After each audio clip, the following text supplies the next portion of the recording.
Congratulations, you finally made it to 4 p.m. You know what that means. Happy hour. It's time to kick back, relax, and dive into the world of sports with the Young and Norvelle Show. Whether you're catching up on the latest scores, analyzing the big plays, or gearing up for tonight's games, we've got you covered. So grab a cold one, settle in, and let's talk sports. Here they are, Patrick Young and Terry Norvelle.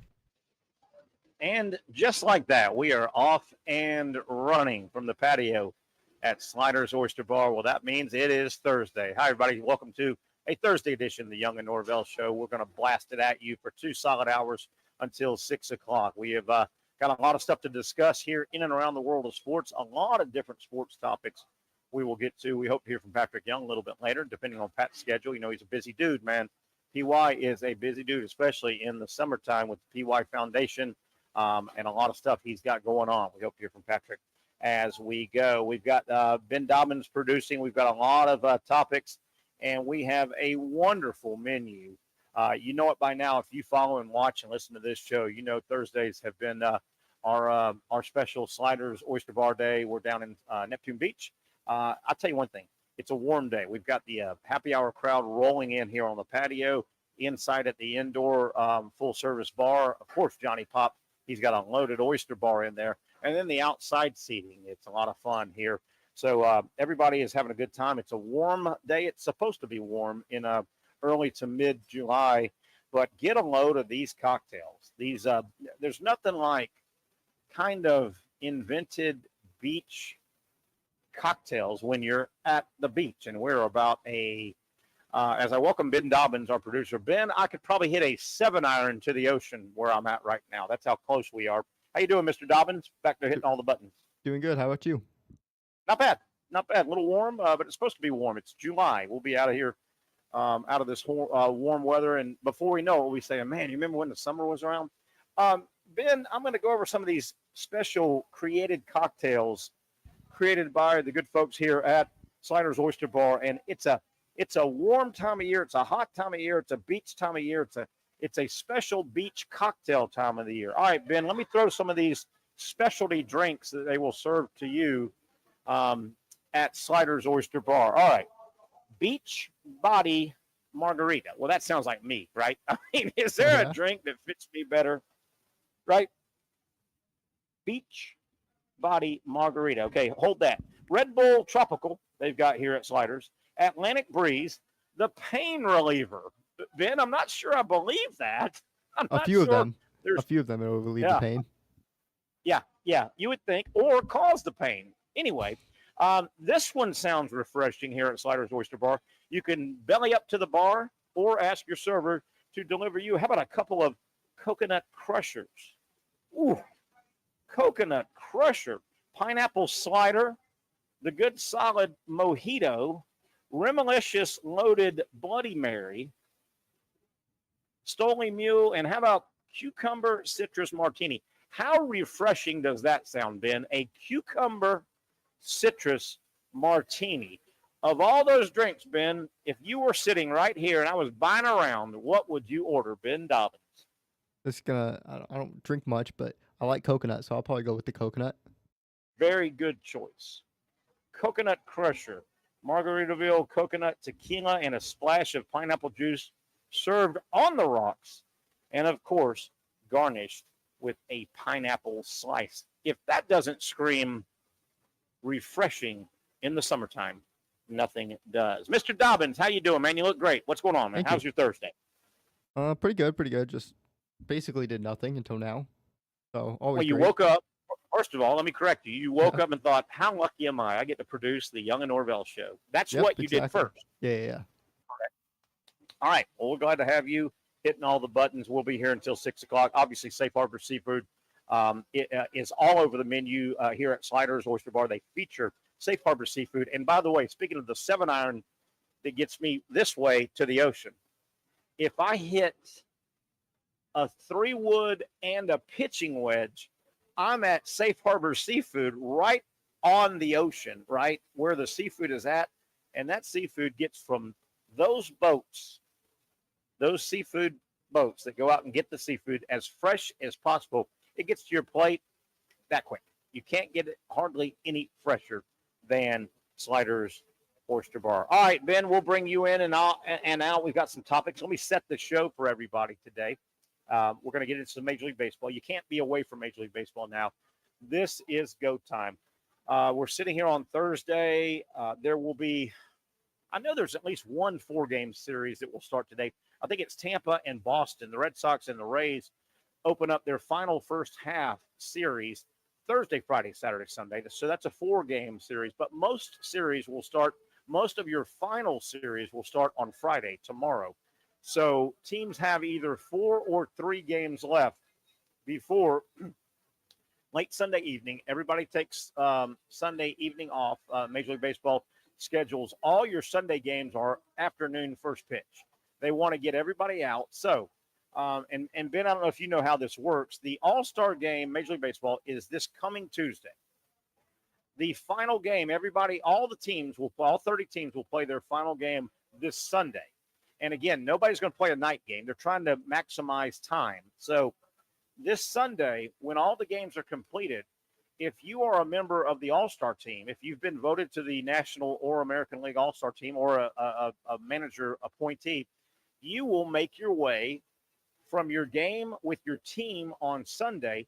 You'll then start traveling. You'll jump on a plane, depending on how close you are to Atlanta, which is where the All-Star game is at. You'll make your way to Atlanta, the site of the All-Star festivities and the game.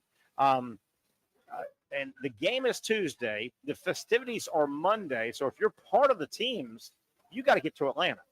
If you are not an All-Star, Sunday, when your final game is over, somewhere in the late afternoon, early evening, you're going to go home and do a few days. You're going to take a little bit of a vacation. There's always been there's always been the argument. I know it's an honor to make an All-Star team, but if you're an All-Star, you give away a couple of your off days. If you're not an All-Star, you get Monday off. You don't have to be in Atlanta. You get Tuesday off because you're not playing the All-Star game Tuesday night. Wednesday and Thursday are off days for everybody because Major League Baseball wants to make it fair for the All-Stars to leave Atlanta.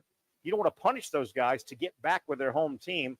And then next Friday, everybody gets started again with the second half. So there have been plenty of cases where players can't really say it out loud, but they're like, I know I'm being rewarded for having a great first half, but gosh darn, I'd rather be off 4 or 5 days in a row mid-season. And keep in mind, baseball plays 162 regular season games. All right, we'll get back to Major League Baseball. I want to look at the Major League Baseball standings. I want to look at Major League Baseball stats, who are the stat leaders. And I want to look at Major League Baseball, the schedule going into the rest of the weekend. We only have one more show tomorrow before the All-Star break. So we're going to dive deep into Major League Baseball standings, stats, and schedule. Also, Major League Baseball news and notes. And I don't want to give it away, but I've got some good news to report about former Gator slugger Jack Caglione. We'll get to that in a moment. So that's with our Major League Baseball news and notes. Other topics we'll cover today. We've got some college sports news and notes I want to get to, including Deion Sanders. Deion came out with a statement. I'm not sure he has been clued in on what has already been approved in and around college football. We'll talk some college football, some college sports news and notes as we go today on a Thursday edition live from Sliders. Also, Jaguar Talk. And we can lead this off if you don't mind. And Ben, I'd like to get your thoughts on this topic I'm going to bring up. Jaguar Talk. And Ben, I don't know if you saw it today. I think it was ESPN. I look at a bunch of different sites, but today, Ben, there was an article. I think it was ESPN NFL page, and the crux of the article was who are the best, which franchises have the best rush end position group. Obviously, the rush end is very important in the NFL. The NFL is a passing league now. Getting to the passer, affecting the passer negatively is a big part of NFL football. And I thought there was a little concerning article today, and I think it was ESPN. So here's what it was, and Ben, I think you're with me. I want you to chime in when I explain what we got cooking here. So ESPN had an article, and it said the writer Seth Emerson, I think it was, he contacted a bunch of anonymous, he gave them anonymity, but anonymous current NFL coaches, anonymous NFL scouts from all different franchises, and also numerous NFL front office executives. All right. So, Ben, are you with me so far? Yep. So, anonymous coaches currently in the NFL, anonymous scouts, and anonymous executives for this article.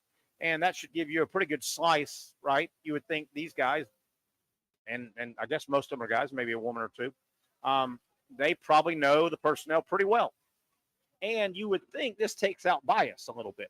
So what they were asked to do is kind of rank which franchises from one best down, who are the best pass rushers, edge rushers. And this is where I want to interject the Jaguars, Ben. If we took, and we've done this, and we will continue to do this probably all summer, different times.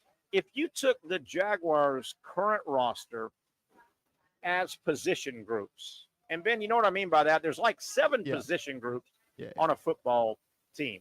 Quarterbacks 1, offensive lines 1, running backs, receivers. Those are position groups. Obviously, defensive line, linebackers, and secondary. Okay, so that's what the position groups are. Now, this article, Ben, was about rush-ins, not just the defensive line, the outside, the guys that affect the quarterback, because you better affect the quarterback in modern NFL. Wouldn't you agree with that, Ben? Yeah. You got to get the quarterback uncomfortable. You need to get the quarterback off his spot. So the article, I start going through the article, and it listed the top 15. I will not go through them all, but I wanted to point out 2 franchises. And I want to go to Ben, if we can, let's go back to the Jaguars. If you and I, and this has been done, and it will be done all summer, if we ranked the top 2 or 3 position groups that we think that are the best position groups on the Jaguars' current roster, I think I would go defensive line first and really rush in, not interior. I don't like the interior, but I would pull the defensive ends, and I would say, you know what, Hines Allen and Walker are probably, if you gave edge rusher, if you gave them their own position group, I would go there quickly. Ben, am I way off base? I would go there. I think that's the Jaguars' best set position group going into this year. Yeah. Running back's not bad, too. I like ETN. I know he didn't have a good season, but yeah. But yes, running back, not terrible, but I don't think many people would say ETN, Bigsby, draft choices over Hines Allen and Walker. The edge rushers are definitely better. Yeah, I think, and chime in here, Ben, if you can. I think it's pretty understood. Jaguar fan, Jaguar reporter, NFL fan, general NFL reporter. I think most people would look at the Jaguars' position groups and say, and by the way, I don't love many of their position groups at all. I think they got a lot of holes. But defensive end, rush end, edge end, I would say is clearly their best position group. Yeah. Walker and Hines Allen. Here's the scary part of this article. Again, Seth Emerson with ESPN, I believe, did it. I was looking at it this morning. I forgot to write it down. Again, this article was put together by talking to anonymous current coaches in the NFL, current scouts in the NFL, and high-ranking executives that know personnel. I'll start with some bad news and get to more bad news. Out of the top 15 edge rushers, there are 2 back-to-back that are on a fellow AFC team. Texans. The Houston Texans have number 8, Will Anderson, who is a player that's about to just go off the map. I think he's in his prime here the next 5 or 6 years. Will Anderson checked in at number 8, best edge rusher in the NFL. How about number 9, Danielle Hunter? So the Texans, according to what you would think are non-biased people that know the league, the Texans have 8 and 9. Okay, here's the concerning part. If you agree with me, and Ben, if I agree with you, that the best position unit on the current Jaguar roster is, and I think it's clearly rush in with those two guys, Hines Allen and Walker. I think it's very clearly those two guys. They didn't make it in the top 15, either one of them. Both Hines Allen and Walker were called honorable mention. Honorable mention. That scares me, Ben. I agree with it, and it scares me. Think about it. If this is true, and the best position unit that the Jaguars have only ranks honorable mention, Ben, that ain't good, man, is it? No, probably not. That is not good. Go ahead. It was ranking the edge rushers and not like the edge rushing groups. The list was, I think, ranking individual edge rushers. And, obviously Watt and all the normal suspects are way up there, the guys that really get after the quarterback. But with Anderson at 8 and Hunter at 9, but the Jaguars, if this is true, if neither Walker or Allen even rate more than honorable mention, that scares the hell out of me. Yeah, but there's also so many good edge rushers. Yeah. I want to say hi to my buddy Aaron. He checked in and said hi to us. We are saying hello right back to you. They go on to say, and really you can't blame Walker as much as Hines Allen. Walker had 10.5 sacks last year. I still think he's out of position, but we can get to that another day. Hines Allen, remember, and here are the numbers. He went from 2 years ago, 17. He had 17.5 2 years ago. He had 8 last year. So he dropped off immensely. And yes, maybe Walker ate up a couple of his sacks, but not 7 or 8, right? So Hines Allen really dropped off. I mean, he went from 17.5 to 8. Am I making too much? This is concerning, I think. If that's your best position group, and it only ranks honorable mention after the top 15, that scares me. Yeah, I could see that. But I believe that they're doing like position groups, they would be top 10 for sure. Like, you think? Edge groups. Jags would be top 10, If they put them both together? Yeah. And called it one. Now, the other concern is if they did that, obviously Hunter and Anderson would rank higher because they've got them 8 and 9. Yeah, they'd probably be. The other problem with I don't know Hunter's age, but Anderson's only been in the league like 2 years. Hunter's older. I mean, because I know he's been on the Vikings. He's a little bit older. But what do you think? He's got another 3 to 4 years of him probably peak play, right? Yeah, he's 30, so he probably has another 3, 4. Yeah, like you said.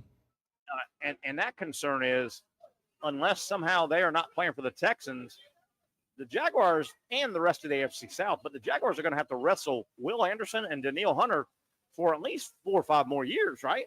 Yeah, the Texans are a good team. They're a good team. They are, I guess, was it C.J. Stroud? Maybe he backslid a little bit from his crazy rookie year, but I think he's going to be fine, don't you, as their signal caller for years to come? Yes, definitely. Yeah, for years to come. He definitely had a bad season, a little concerning when I read that article this morning. I went, wait a minute.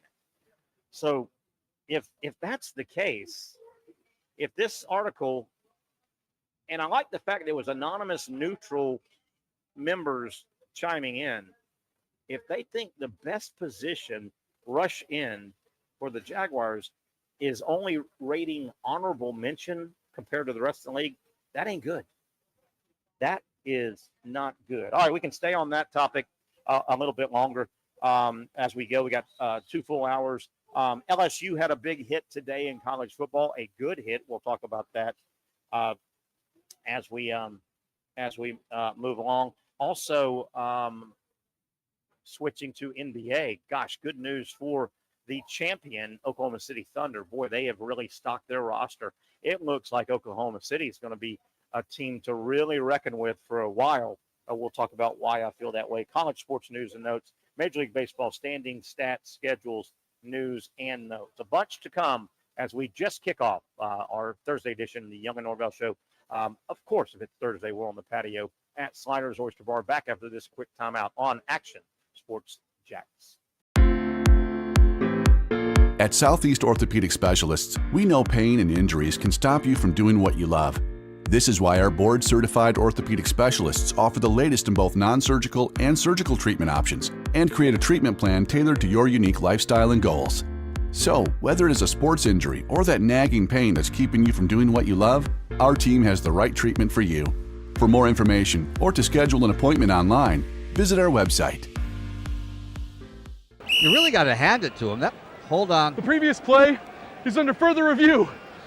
I'm not sure what he could review, but okay.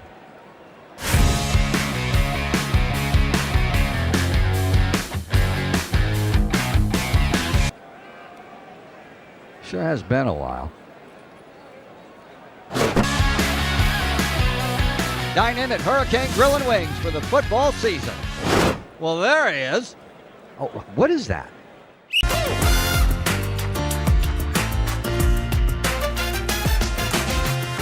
Empower a future, inspire a dream.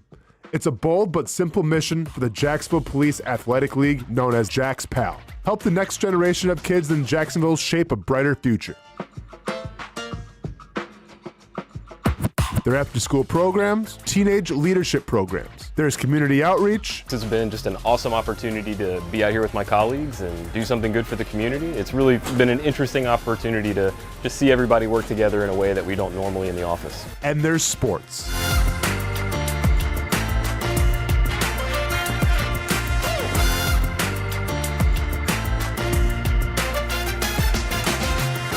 There are also ways you can help the next generation with a donation of any kind.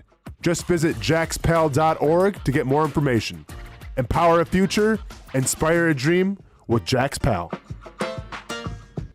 Finally, a family atmosphere, kid-friendly restaurant with a real sports bar feel. Bricks Jack's Beach features all of that and a large, climate-controlled covered patio with misting fans and heaters for all seasons. Mix in an extremely diverse menu that features the most quality and affordable steak at the beach, and there's no reason not to enjoy your next lunch, dinner, happy hour, or big sporting event at Bricks Jack's Beach, 300 2nd Street North in Jacksonville Beach. See you at Bricks Jack's Beach. There's a saying in sports, you can't win them all, but you can win a lot with good folks on your team. Like that one painter, First Coast.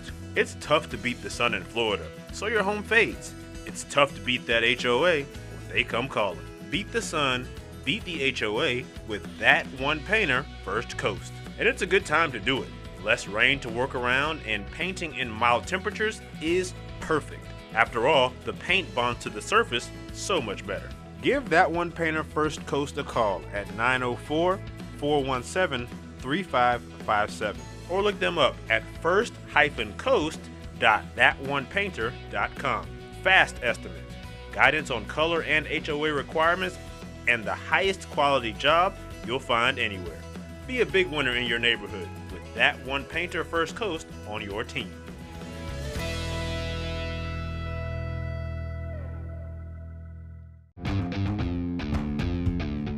When you think sports, you think Action Sports Jacks, the official station of the Jaguars, on location for every game. But the most experienced team in town doesn't stop there. From high school football to the big events in the area, Action Sports Jacks is always on. Now, we take that to a new level. Action Sports Jacks 24/7 is around-the-clock coverage of the teams you love and the moments you can't miss. The best local sports in Jacksonville on Action Sports Jacks 24/7.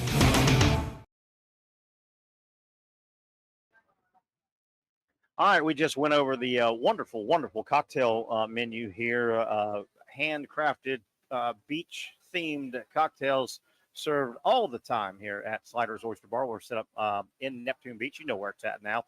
If you don't, man, you got to get by Sliders. What a fun place. All weekend long, Saturday and Sunday, live music right outside on the patio. They've got a turf patio out front with a putting green, by the way. Kids love a little putting green out there. And Saturday music live here on the patio, the outside patio. Sunday live music and the best seafood you'll find anywhere near Neptune. I guarantee you that. Sliders Oyster Bar.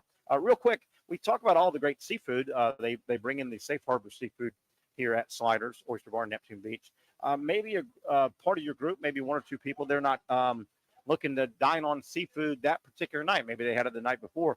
I need to do a better job telling you about the non-seafood they have on the menu. Of course, they've got slider burgers, half-pound burger, seasoned and grilled, topped with cheddar, anything you want on top of that. Good, solid, big boy burger here.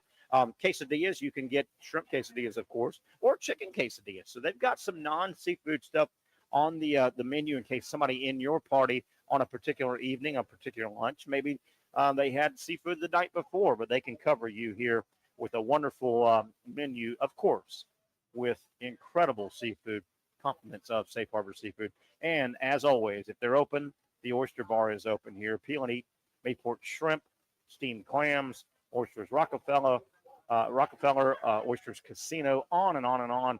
The big old Godzilla oysters, great seafood menus at Sliders Oyster Bar. Real quick, let me tell everybody about the Jacksonville Basketball Academy. If you've got a basketball player in your life trying to up their game, trying to maybe up the level of where they play, maybe they were on the JV basketball team last year, they want to get to the varsity, maybe they want to make their middle school team or just improve their game. And you can do any and all of that if you hook up with the Jacksonville Basketball Academy. Coach Jim Martin over at Providence, he has operated this academy for years, got a great teaching group of basketball coaches. All you have to do to find out the dates of the camps go through early August, so you've still got time to get your basketball player working on his or her skills. Find them. Just Google them online. JacksonvilleBasketballAcademy.com. Again, JacksonvilleBasketballAcademy.com. Now, we had a lot of Jaguar talk earlier. Let me get back. I don't think I did a great job yesterday. I got up late in the day, I think. But, Ben, I don't know if you go out to or you got anybody in your family that goes out to Jaguar practice. They report. The Jaguars report, much like most of the NFL, the rookies report on the 22nd. I mean, that's 12 days away. The 19th, the rookies report. That's 9 days away. Rookies report. And then a couple days later, on the 22nd, the entire team reports. There is availability if you want to get out and watch training camp practice and or the scrimmage. So let me go over the dates that are available for you Jaguar fans. If you want to start making plans to get out, you do. There's no charge, but you have to secure a ticket because they want to control the amount of people. And I think you can get, we'll get it in a second, I think you can reserve up to 4 per session. So let me go over the dates here for people. If you're a big Jaguar fan and want to get out and kind of take an early look at the team when training camp opens. Wednesday, July 23rd, that is an 8:30 workout. Thursday, July 24th, also 8:30. The 25th and the 27th are also morning workouts. Now, those are special days, the 25th of July and the 27th of July. Those are, the 25th is season ticket member day. So if you're a season ticket holder, you'll get bumped to the front of the line, I'm assuming. You'll get out and watch. Sunday, the 27th, as we said, back together Sunday. So a couple special ones there on the 25th and 27th of July. So this is right around the corner. Again, if you're trying to start making plans, let me go over some more of the dates here that you can get out and watch camp. Monday, July 28th, that is Kids Club Day. That is also 8:30 in the morning when they start working out. The following day, Tuesday, July 29th, that is Discounted Concession Tuesday. That's a pretty good deal. Discounted Concession Tuesday on July 29th. Okay, then we spill over into early August for the Jaguars. How about this? Note this down. A lot of people in our area will really be fighting to get out to the August 3rd, 8:30 a.m. workout, training camp practice. That's Sunday, August 3rd, 8:30, military appreciation. Military appreciation. So if that hits you or somebody in your family, just note that down. Military Appreciation Day at training camp for the Jaguars comes up Sunday, August 3rd, 8:30 in the morning workout, which it looks like all these workouts will be 8:30. Now, one more. That following Tuesday, August 5th, again, will be Discounted Concession Tuesday. So they'll have discounted concessions back-to-back Tuesdays, 8:30 as well. So those are your standard scrimmage or actually training camp practice days you can get out if you're a fan. You do have to register, and yes, it does say a maximum of 4 tickets can be claimed per account. So again, there's no charge, but they want to keep a handle on how many people are going to come out and get into the facility for obviously seating considerations. Before I go any further, let me see if I can find, Ben, where. So a couple of ways you can do this. The general contact number for the Jaguars, 904-633-2000. 904-633-2000. It also looks like probably the easiest way to secure your spots would be email ticketing@jaguars.com. Email ticketing@jaguars.com. You would want to get on the site and register if you haven't, and then claim your tickets as they last. I would imagine it's going to be a pretty tough ticket. Now, let me give you one more date to keep in mind, and this is the big one. This is a big one. The Jaguars will have a stadium scrimmage, and they do this every year. The team stadium scrimmage will be Friday, August 1st. Now, that'll run 5:30 to 8:30, and they'll do, it's generally broken off, too, I think, if they still do it the way I remember it. They'll break into, goal line. They'll do some standard offense, defense, but then they'll do some specialty stuff, all kind of in a scrimmage atmosphere. But the big stadium scrimmage for the Jaguars comes up Friday, August 1st, 5:30 to 8:30. Of course, that's in the big stadium. So, that kind of paints the picture. Everything's pretty much set for the Jaguars. A lot of opportunities to get out and see a training camp practice and or the full scrimmage before preseason. So, again, a couple of ways. Let me give you some contact ways. As I said, email ticketing@jaguars.com. The phone number, 904-633-2000. So, Ben, when we start talking about getting out to watch training camp practices, we're getting pretty close, my man. Yeah, I was hoping the Jags versus Dolphins practice was going to be in Jacksonville, but I think it's in Miami. I think that came out a few months ago, right? It is going to be in Miami, right? Yeah, it looks like August 21st. August 21st, yeah, because I remember when it first came out, I think the information was it was going to be in Miami, but we didn't know the exact date. But now it's been hammered out, right? Didn't you just say a date? Yeah, August 21st in Miami. And that will be, I'm assuming, a Friday before the Saturday preseason game. Is that how that works? Yeah, I believe or so. a Thursday maybe before the Saturday. I think they give them an extra day off after they practice. I think. Don't quote me on that. August 21st do you is a have, Thursday. Yeah, the 21st. And I think they will have their game, their preseason game, that Saturday, right? Yeah, 23rd. Yeah, and the Saturday, the Friday before will be kind of a walkthrough, and I don't think the teams will do anything together before they play the next night. Am I correct? The Jaguars also have. Do you have their exhibition schedule, their preseason schedule? 3 games, I guess, right? They play Pittsburgh this year, don't they? Yep. I'm getting it real quick. Ben can look that up real quick. I'm too lazy to. If it ever loads, there we go. And we're at 3 now, right? Yep. They play Pittsburgh first at home, and then away at the Saints and Miami. Okay, so Miami will be the 3rd, and Miami will be the only joint practice they have. Is that right?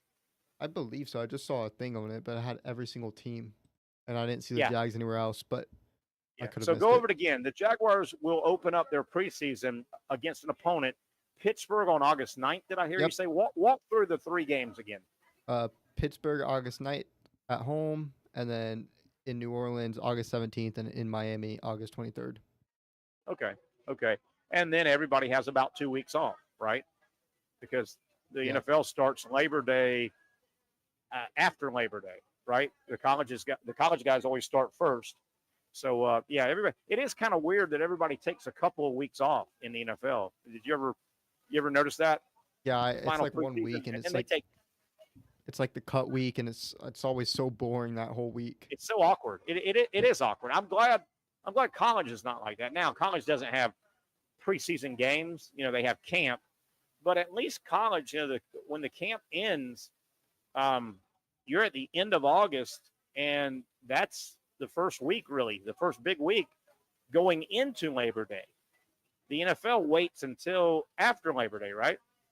Yeah, I think, yeah. They kick everything off that Thursday after Labor Day, Monday night.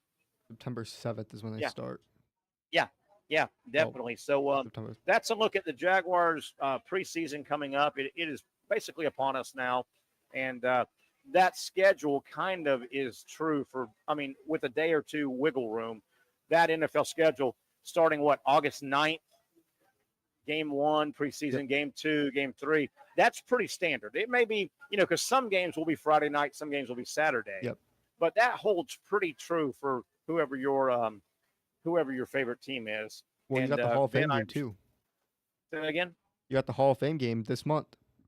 Yeah, and that's like the last day of the month, right? Yep, July 31st. July 31st. And those two teams, who is that again? I always have to ask. The Chargers versus the Lions.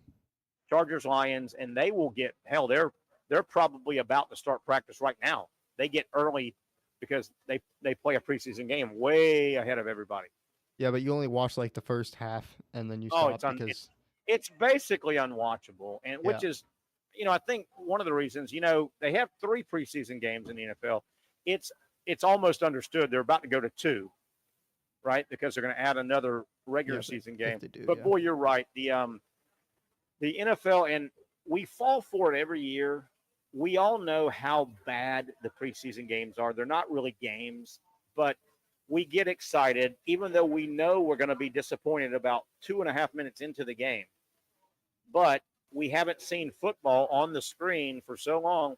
We sit there, and then, hell, Ben, I'll be in bed by about 9:10 that night, 9:15.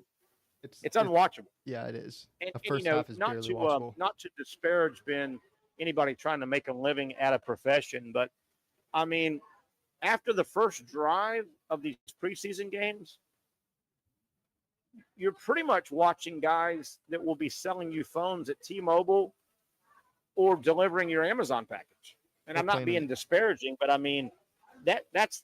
you're watching guys that have no shot at making the NFL, basically. Yeah, very, very rare that they make the NFL or make another roster. But it happened. It happened before. Yeah, but it's happened before. It's happened before, but very rarely. Okay, let's take another break here. That kind of took up this segment. Wanted to set the Jaguars camp and things like that. We'll come back, talk some Major League Baseball on the other side as we start getting deep into hour number 1. It's a Thursday. We're live, of course, at Sliders Oyster Bar right here in the heart of Neptune Beach. You really got to hand it to him. Hold on. The previous play is under further review. I'm not sure what he could review, but okay.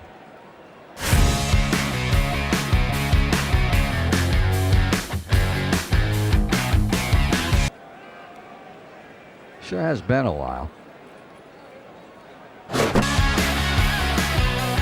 Dine in at Hurricane Grill and Wings for the football season.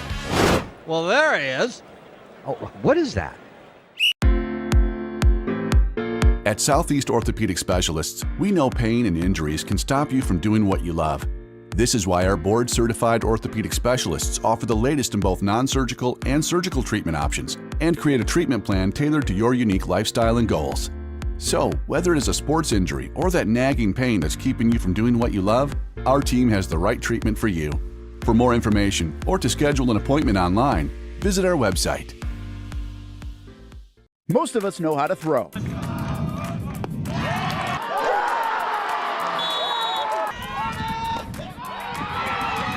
But you need to know what to throw. I'm not talking about footballs, baseballs, softballs. We're talking about those items you need to recycle. Republic Services explains it easy. Recycling simplified. 1. Know what to throw. When in doubt, throw it out. 2. Empty, clean, and dry those materials. It takes an extra minute, but it makes a big difference. And 3. Don't bag it. This makes the recycling process faster and more efficient. This is a look at the Republic Services North Florida Recycling Center. You can make this process even more efficient.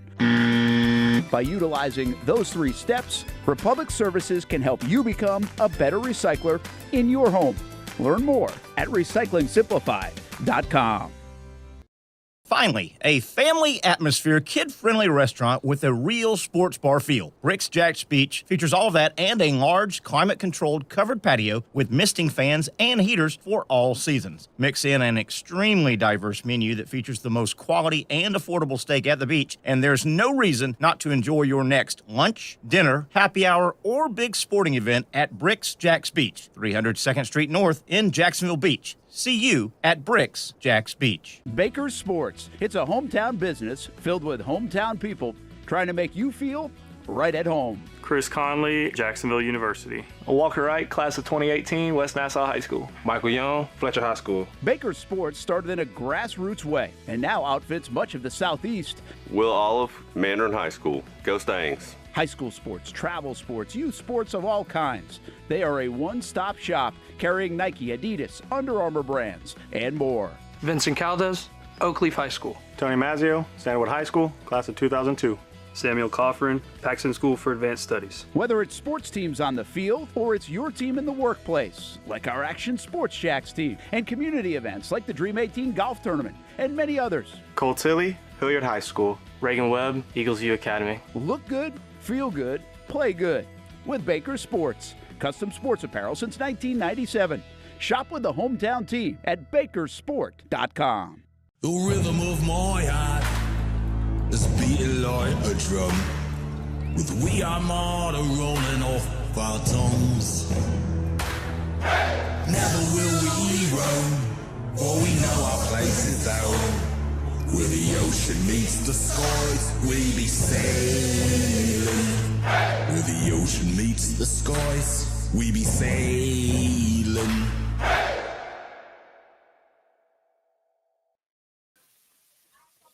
All right, we've got some Major League Baseball to discuss as I welcome you back to the patio, the beautiful patio at Sliders Oyster Bar down here in Neptune Beach.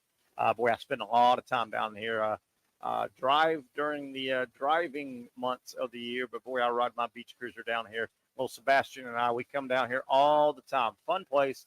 The tremendous seafood on the menu, courtesy of Safe Harbor Seafood here at Sliders. Wonderful drinks, the Oyster Bar. Great place to people watch. Great place to hang out. Just a fun beach vibe, man. You can't beat it. If you're looking to relax on a weekday evening like today, tonight, or over the weekend, you're coming to the beach, or you just want to get out and relax, man. Get down here to Sliders Oyster Bar. People watch live music, great food, great drinks. You can't ask for much more. And did I say, Ben, dare I say, there's some pretty people that hang out down here. Pretty people. It's like a pretty people convention most of the time when you're down here at Sliders. And guess what? I'm here a lot. So what does that say, Ben? What's that say to you? I hear you being quiet It there. says a lot, you know. No, you don't have to jump in now. I mean, you should have jumped in earlier and My apologies. patted me on my back. Now I just feel like you're doing it because you feel like you have to, Ben. Just I feel got a like you gun have to my head. Ben, gosh darn it. You know, you're at an A+. Now you're down to a A- today. Real quick, entrees. We talked about appetizers. We talked about the Oyster Bar. We talked about all the great drink specials and craft drink specials that they make here, cocktails here at Sliders. How about some of their standard entrees? They've always got the fresh catch of the day. That obviously varies. Shrimp and grits, crab cakes, salmon, shrimp scampi, linguine, Sliders, Cajun Alfredo, linguine, on and on, fish sandwich, on and on and on, oysters, you name it. If it's seafood, they have it on the menu, and they prepare it to your liking. All right. I want to backtrack a moment here. Mr. Dobbins, we saw that one of those final commercials a moment ago during that break was our friends over at Baker Sports. I've known Josh Baker for a long, long time. Super guy, great community businessman, great member of our community. Baker Sports has done wonderful things. They've grown immensely over, 30 years. Ben, have you seen the commercial? You paid a lot of attention to the Baker's Sports commercial, and I'm not real happy with it. And I don't think I've ever had a crossword for Josh Baker at Baker Sport. But Ben, I may have to have a crossword toward Mr. Baker, because that wonderful commercial, they talk about all the great things they can do for your youth team and your high school team. You've seen the commercial, Ben, and they're talking about a lot of their employees, and they talk about where they went to high school. And a lot of them are local, which is another great thing about the local business. Baker's Sports, they bring a lot of local jobs here. Ben, they were rattling off the high schools they went to, and Ben, I can't lie, I'm not real happy that I don't hear the Fighting Commanders of Edward H. White Senior High School represented. Ben, I mean, what are they? Ben, I don't like it. I need the green and gold on there. Why is green that and where you gold went? on there. Well, yes. As a matter of fact, it is where I went. That makes and sense. I mean, I think we need to redo that spot and throw some Fighting Commanders of Edward H. White Senior High in there, because we know the Fighting Commanders have an incredible athletic program. I zoomed through there, right, and grabbed a lot of accolades. And then I said, well, I like this green and gold so much, I'm going to go to JU because they're green and gold, right? So I need some Edward H. White Fighting Commanders on there. That's what I need. All right, let's take a look at some Major League Baseball before we wrap up hour number one. We've got some games, two finals already, and then a couple of games are going to first pitch here just after the top of the hour. Final Major League Baseball, Baltimore 3-1 over the Mets. Ooh, not good for the Mets. That's one they need to win, as they are locked up in a battle with Philadelphia. That is a final from earlier today. Also final earlier today, the Chicago Cubs 8-1 winners over Minnesota. Boy, the Cubs have been front runners, man. They jumped out the first week of the season, and they have been in first place of the Central in the NL for a long time. Cubs are for real, 8-1 winners. So those two are on the board. Mets lose 3-1 to Baltimore. Cubs win 8-1 over Minnesota. First pitch coming up in about 10 minutes. You will have game two. The Mets and Baltimore are playing a doubleheader due to a rainout a couple of weeks ago. So the Mets really, really need to come back and get this second win of the doubleheader at the 5:05 first pitch in Baltimore. Coming up at 5:10, I'm still going to call them Red Hot Marlins, the Miami Marlins on the road at Cincinnati. That's a 5:10 first pitch. And then the balance of the schedule tonight is evening games starting at 7:05. You got a full slate. Everybody's going to play all the way through Sunday, and then everybody takes off except the All-Star players. Ben, I don't know if you follow this much, but I mean, Major League Baseball is to the point where I think they almost are going to have to start paying guys to come participate in the home run derby. The home run derby, much like the dunk contest in the NBA and the three-point shooting in the NBA, the home run derby has run its course. You can only do so much putting big guys and letting them hit a lob to pitch. Nobody wants to do it. If you are not already coming to the All-Star game, if you're not already a member of the All-Star game, I don't think anybody wants to show up and give up a day or two to be part of it. They are, I mean, Ben, you may want to check your email. You may have been asked by Major League Baseball to show up Monday for the home run derby. They're looking for people. Just like the NBA. I mean, Max McClung is winning it. Yeah. Yeah, He how only- about that? he Guy's only not even in plays- the NBA. Yeah, he only plays a Yeah. couple like NBA games just to do it. I'm pretty sure. Yeah. And I think the NBA, and Patrick, if he was here, he could speak to this. I think the NBA has made an announcement not long ago that they are basically just going to revamp the entire their All-Star weekend. They're going to do local NBA players against international players. The game's ridiculous. And, the baseball actual All-Star game is the best All-Star game, and I include the now defunct Pro Bowl. The reason baseball is a little bit better than basketball and football is it's hard been to trump up a baseball game. You know what I mean by trump it up? You're not going to – the shortstop in the All-Star game Tuesday night is not going to try to field the ball Savannah banana style between his legs, right? Baseball, it's basketball, it's a lot easier to try a crazy pass or try a 31-foot shot or a lob, right? You know, baseball's hard to trump up.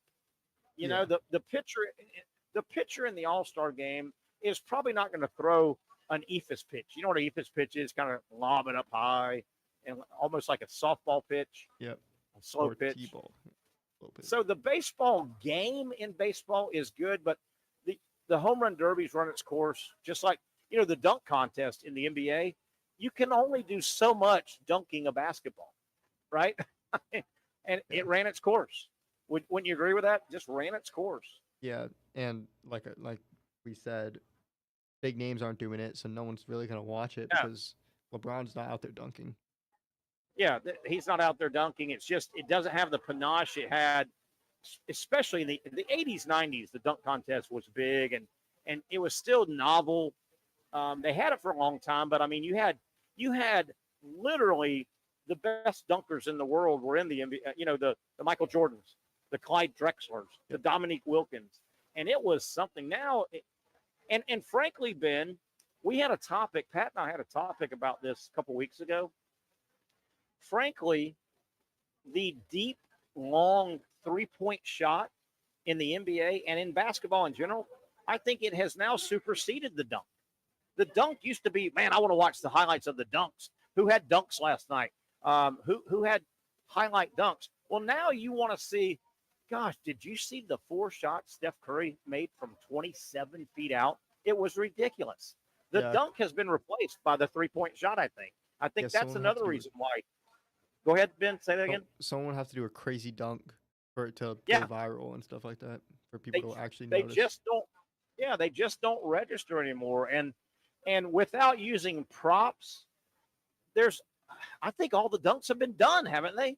The 360, the windmill, the tomahawk, the leave near the free throw line. Haven't we seen them all ad nauseum now? Yeah, a lot of them. Yeah, I mean, basically everything. Same thing with Major League Baseball with the home run derby. I mean, you can only watch so many times the big, strong home run hitters step to the plate on home run derby night.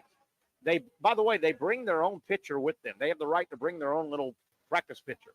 And they say, lob the ball, and I'm going to swing as hard as I can. And yes, I'm going to hit the ball way, way, way over the fence. But how long can you just sit there, Ben, and watch that and go, okay. Okay. Right? I mean, are the stars still doing it? Or is it like they not many of the big stars. A lot of them. Here's the other thing that has really, really, really hurt the Major League Baseball home run derby. Really has hurt. There started, Ben, this might have been 20 years ago or so. There started to be a lot of talk, and you could quantitatively back it up a little bit with what I'm going to bring up. But about 20 years ago, some of these all the big sluggers would still do it. And there was a period where, and I don't know if it was coincidence or not, Ben, nobody does. But there was a period when the teams would reconvene after the All-Star week, right? They get back together on Friday.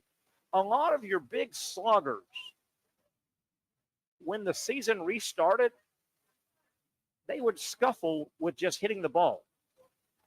And a lot of people blamed, wait a minute, you screwed up your swing at the home run derby, and that is costing you once the season. There was a lot of talk about that for a long time, that the home run derby could screw up the power swing of Aaron Judge modern day, right? You see where I'm going with that? Yeah, I see. Like, you're learning a different pitch and different style. That's not going to happen in game.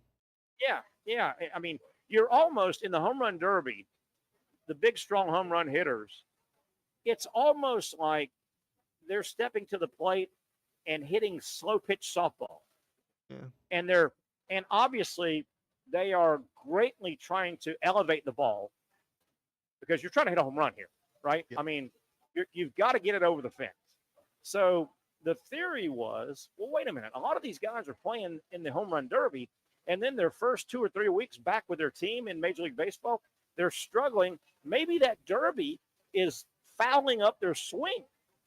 And that's the last thing a baseball player wants is their swing to be fouled up, right? Yep. Yeah, but that got a lot of blame. Most of your big boys, a lot of your big boys have said no. I mean, they are giving out invitations to people I don't even know. The A's, such as, here we go. Here's one today, right off the Brent Rooker joins list of home run derby participants. Ben, I wouldn't know Brent Rooker from the Athletics if he walked into the control room and slapped you right in the face. I wouldn't know the guy. I wouldn't know the guy. That doesn't happen. Rooker, 30 years old, entered Thursday, today, 270 batting average, 19 home runs. Okay, so this guy hits a few home runs, but he's not a what you would call a home run hitter. Here are some of the other announced participants, and they'll add some, I think, over the weekend. Ronald Acuna Jr. has announced, but now he's hurt. He may or may not. Minnesota's Byron Buxton, I've heard of him. Tampa Bay's Junior Camiro. Pittsburgh's shortstop, and everybody knows O'Neal Cruz. Seattle's Cal Raleigh will be the biggest name in it. He's the home run leader, unless Judge goes nuts the next 3 or 4 days. I don't think Judge. I think that's about all you've got in it right now. It's it's very light for superstars. And you wonder how much longer this will go on before MLB says we gotta rethink this thing. Because the Monday before the Tuesday All-Star game is always on a Tuesday night. The Monday before the Tuesday All-Star game in Major League Baseball, historically, the big thing was the home run derby. I mean, that was a big, big deal for decades, but it's lost its luster. The other thing that's hurt the home run derby, and I even think has hurt All-Star games, Ben, there was a time not that long ago, I don't care how big of a baseball fan you were, you didn't get to see your team a lot. It was special to see your team if they popped up on that Saturday 1 o'clock game or Monday Night Baseball. So when the All-Star game rolled around, Monday home run derby, Tuesday the game, just seeing your star players on TV was a big deal. Does that make sense? Yeah. I mean, 60s, 70s, 80s, you definitely through the 70s, you didn't see your favorite team a whole lot. So you didn't see Hank Aaron a ton on TV. You might have saw him on the local news that night when last night the Braves beat the Dodgers. Hank Aaron hit a home run. But we all tuned in that Monday and Tuesday All-Star Week just to see how cool it looked to see. Wow, there's Tom Seaver. You didn't see him a lot. There's Johnny Bench. There's Pete Rose. You didn't see Pete Rose live doing stuff very often. There weren't 400 channels and 400 sports networks.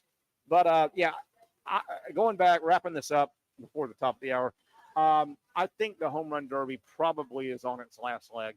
I think it'll go the way of some other skills, quote unquote, skills competitions around other all-star sports, such as the dunk contest. And the NBA is revamping all that stuff. It's a mess. You saw what the NFL did. The NFL finally just pulled the plug. That Pro Bowl game was unwatchable, wasn't it? Yeah, but even the reform didn't work. I mean, the flag football is also not good. Yeah, that hasn't worked. But the original, these contracts got so big, these players were making so much money. The last thing they wanted to do was go play a fake game. And remember, they had to trick the players for the longest time. It was in Hawaii.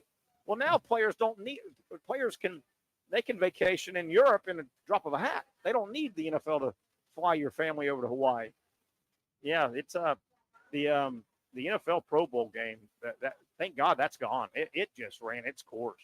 I mean, it was good when they were hitting each other, but obviously you don't want injuries. Yeah, but then they just kind of the last 10 years or so of that All-Star that Pro Bowl, it was literally unwatchable. Yeah. Just brutal. Just absolutely brutal to try and watch. All right, let's take another break. We'll come back. We still haven't gotten to the standing stats schedule, Major League Baseball news and notes, and got some college stuff to get into hour 2 as well. Terry Norvelle coming to you live from the patio at Sliders Oyster Bar. Stay with us. We take it until 6 o'clock right here on the Young and Norvelle Show. At Southeast Orthopedic Specialists, we know pain and injuries can stop you from doing what you love. This is why our board-certified orthopedic specialists offer the latest in both non-surgical and surgical treatment options and create a treatment plan tailored to your unique lifestyle and goals. So, whether it is a sports injury or that nagging pain that's keeping you from doing what you love, our team has the right treatment for you. For more information or to schedule an appointment online, visit our website. You really got to hand it to him. Hold on. The previous play is under further review. I'm not sure what he could review, but okay.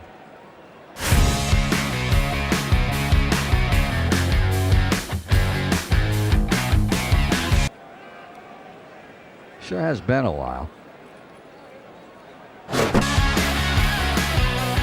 Dine in at Hurricane Grill and Wings for the football season. Well, there he is. Oh, what is that?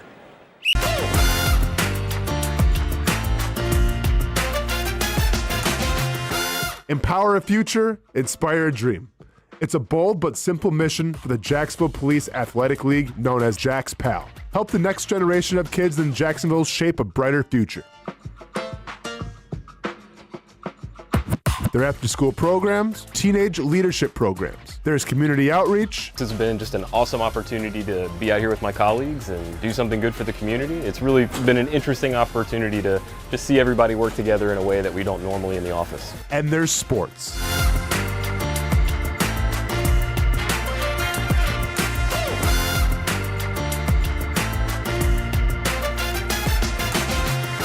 There are also ways you can help the next generation with a donation of any kind.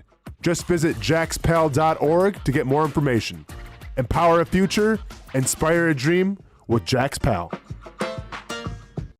Finally, a family atmosphere, kid-friendly restaurant with a real sports bar feel. Rick's Jack's Beach features all of that and a large, climate-controlled covered patio with misting fans and heaters for all seasons. Mix in an extremely diverse menu that features the most quality and affordable steak at the beach, and there's no reason not to enjoy your next lunch, dinner, happy hour, or big sporting event at Rick's Jack's Beach, 300 2nd Street North in Jacksonville Beach. See you at Rick's Jack's Beach. There's a saying in sports, you can't win them all, but you can win a lot with good folks on your team. Like that one painter, First Coast.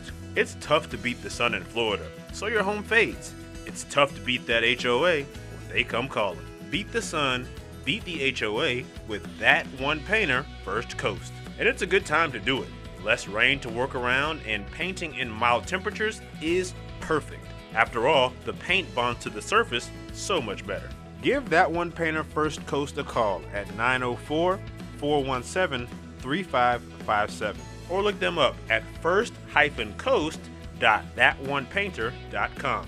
Fast estimate, guidance on color and HOA requirements, and the highest quality job you'll find anywhere. Be a big winner in your neighborhood with that one painter First Coast on your team.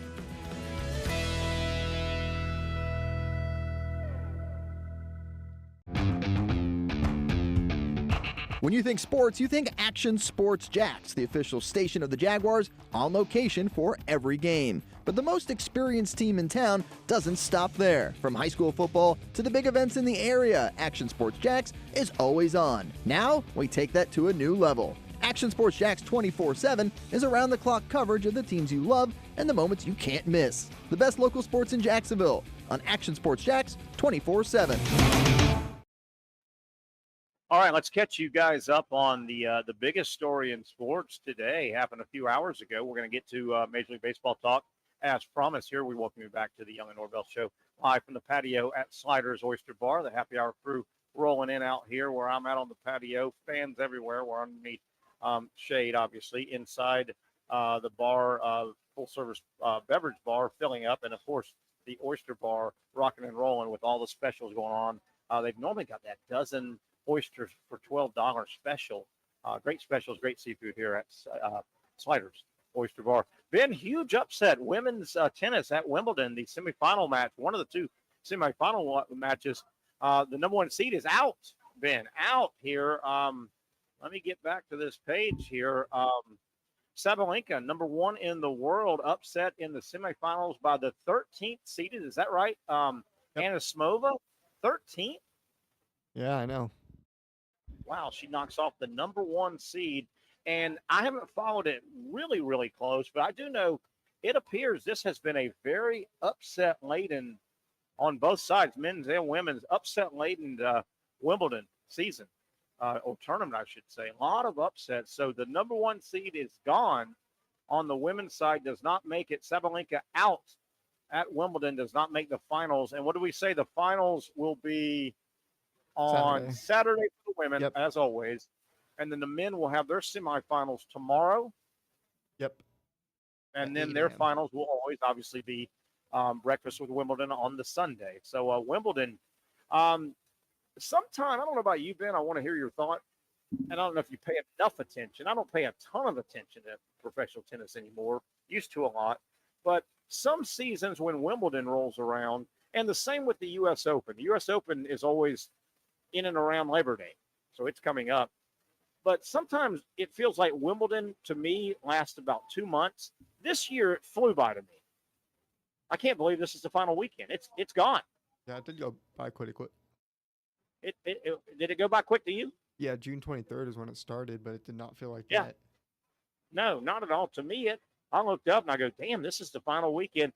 That happens to me a little bit with the U.S. Open tennis. U.S. Open tennis starts around college football season always, and they end up on Labor Day weekend, I think it is. And it's always right around Labor Day weekend.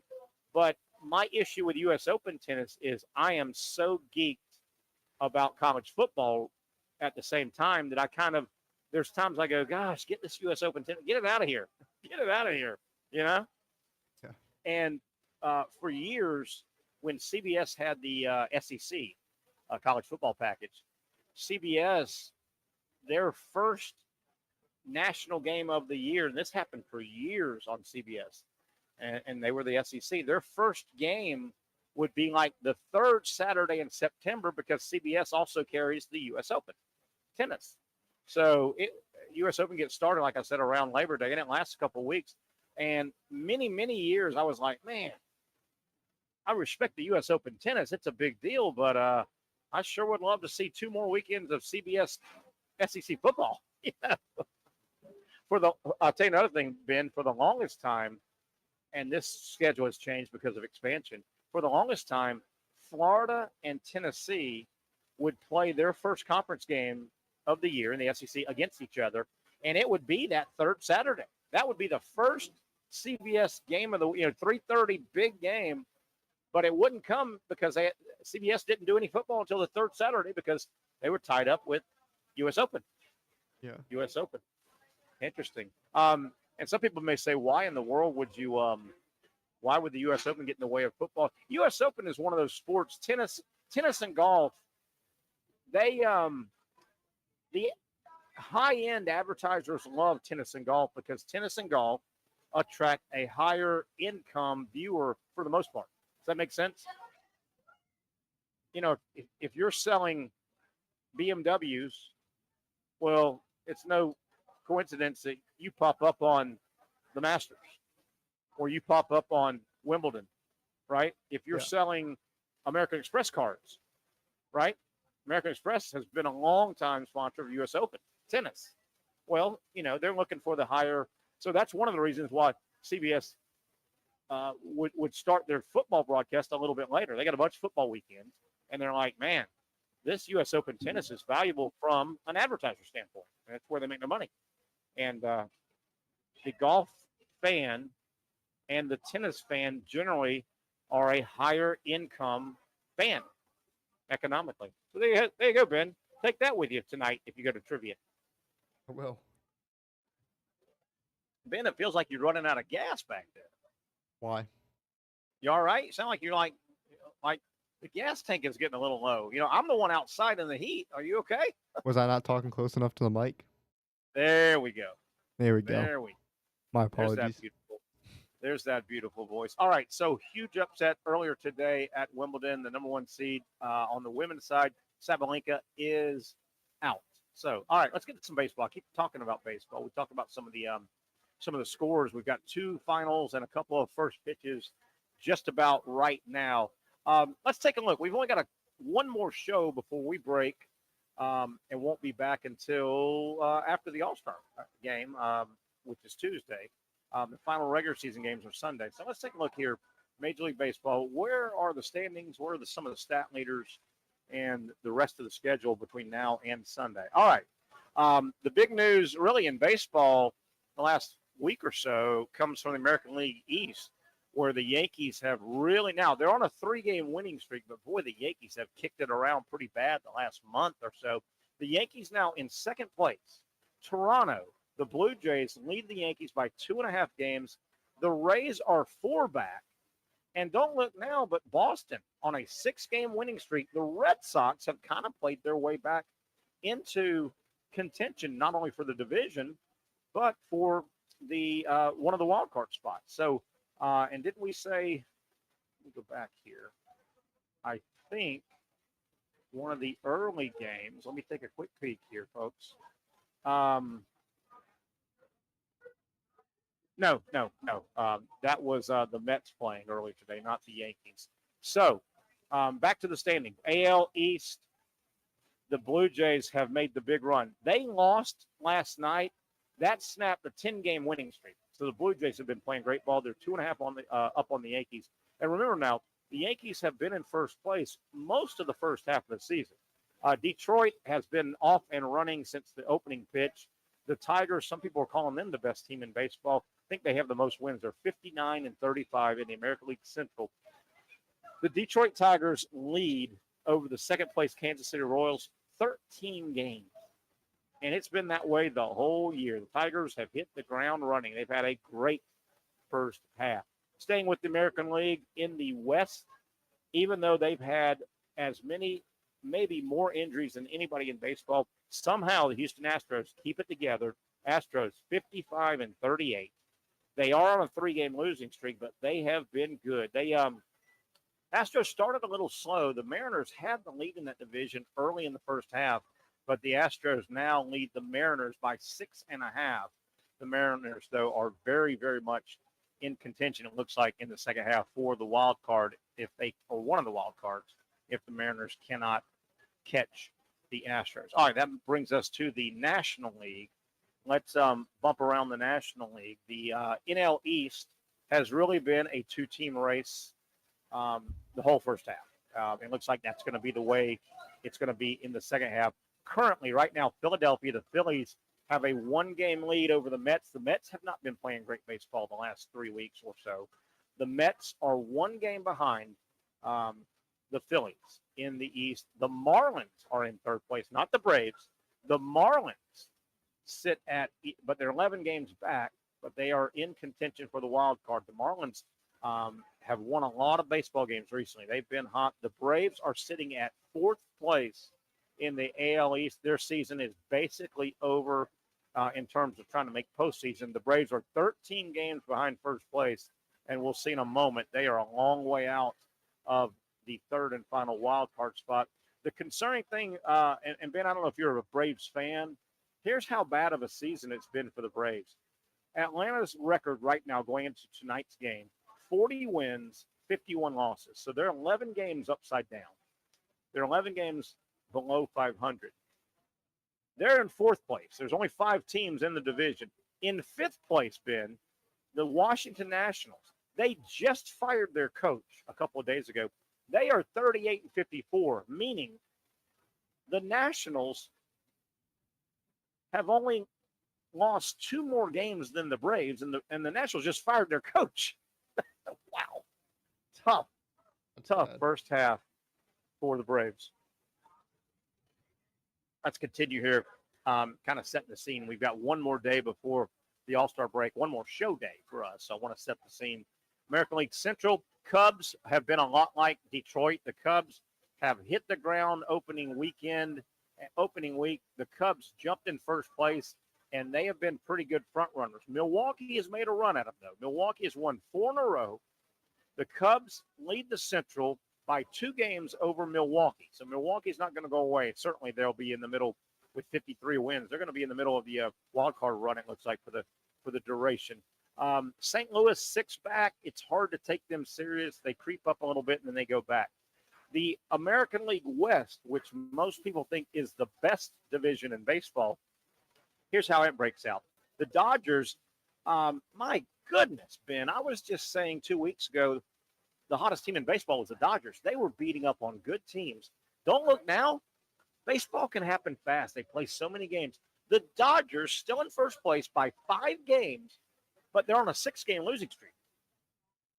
The Dodgers have lost 6 in a row. All of a sudden, they lead San Francisco, the Giants, by 5 games. San Diego, a good baseball team, they are 6 games behind. By the way, we haven't talked about the Rockies too much lately.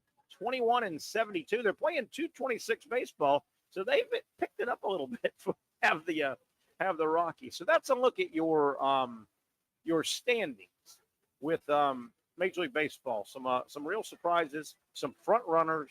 Both Central divisions, NL and AL, have had front runners. Boy, the Tigers and the Cubs off and running. Big story, though. I would say one of the bigger stories in baseball in the first half, the Toronto Blue Jays. The Yankees are making moves now. Speaking of moves, we are kind of in the trade time now. The deadline is on the 31st. We're going to start seeing some stuff. Here's one today already.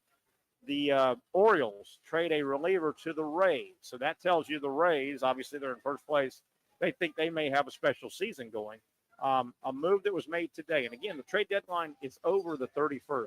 We should see and hear a lot of trade movement this Sunday, Monday, Tuesday, with the All-Star game coming up and those days off. The Orioles earlier today traded right-handed reliever Brian Baker to the American League East rival Tampa Bay. Obviously, Tampa Bay in the middle of a big run.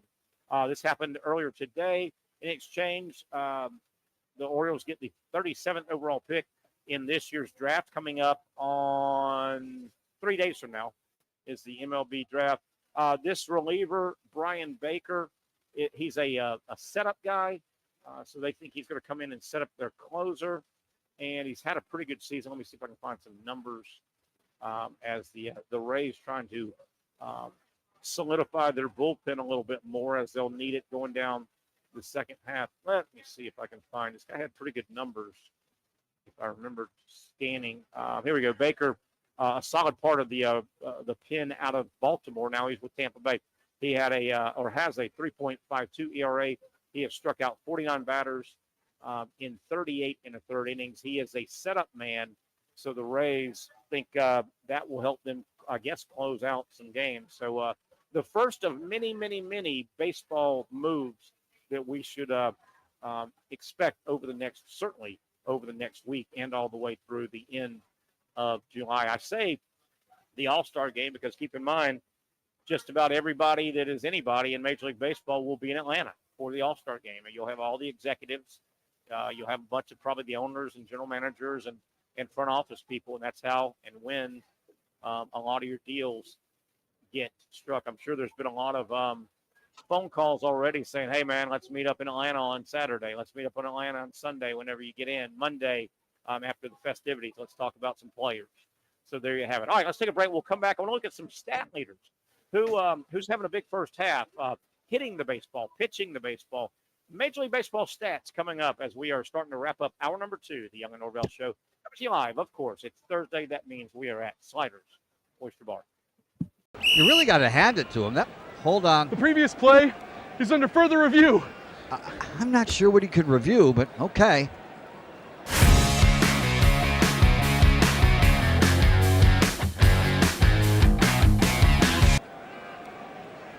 Sure has been a while. Dine in at Hurricane Grill and Wings for the football season. Well, there he is. Oh, what is that? At Southeast Orthopedic Specialists, we know pain and injuries can stop you from doing what you love. This is why our board-certified orthopedic specialists offer the latest in both non-surgical and surgical treatment options and create a treatment plan tailored to your unique lifestyle and goals. So, whether it is a sports injury or that nagging pain that's keeping you from doing what you love, our team has the right treatment for you. For more information or to schedule an appointment online, visit our website.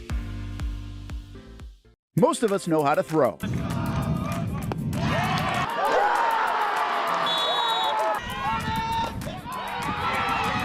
But you need to know what to throw. I'm not talking about footballs, baseballs, softballs. We're talking about those items you need to recycle. Republic Services explains it easy. Recycling simplified. 1. Know what to throw. When in doubt, throw it out. 2.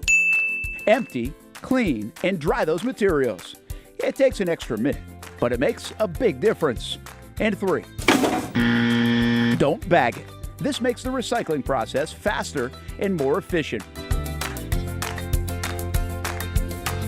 This is a look at the Republic Services North Florida Recycling Center. You can make this process even more efficient. By utilizing those 3 steps, Republic Services can help you become a better recycler in your home. Learn more at recyclingsimplified.com. Finally, a family atmosphere, kid-friendly restaurant with a real sports bar feel. Bricks Jack's Beach features all of that and a large, climate-controlled covered patio with misting fans and heaters for all seasons. Mix in an extremely diverse menu that features the most quality and affordable steak at the beach, and there's no reason not to enjoy your next lunch, dinner, happy hour, or big sporting event at Bricks Jack's Beach, 300 2nd Street North in Jacksonville Beach. See you at Bricks Jack's Beach. Baker's Sports. It's a hometown business filled with hometown people trying to make you feel right at home. Chris Conley, Jacksonville University. Walker Wright, class of 2018, West Nassau High School. Michael Young, Fletcher High School. Baker's Sports started in a grassroots way and now outfits much of the Southeast. Will Olive, Mandarin High School. Go Stangs. High school sports, travel sports, youth sports of all kinds. They are a one-stop shop carrying Nike, Adidas, Under Armour brands, and more. Vincent Caldes, Oakleaf High School. Tony Mazzio, Sandwood High School, class of 2002. Samuel Coffrin, Paxton School for Advanced Studies. Whether it's sports teams on the field or it's your team in the workplace, like our Action Sports Shacks team, and community events like the Dream 18 Golf Tournament, and many others. Cole Tilley, Hilliard High School. Reagan Webb, Eagles View Academy. Look good, feel good, play good with Baker Sports. Custom sports apparel since 1997. Shop with the hometown team at bakersport.com. The rhythm of my heart is beating like a drum, with we are martyr rolling off our tongues. Never will we roam, for we know our place is out. Where the ocean meets the skies, we be sailing. Where the ocean meets the skies, we be sailing.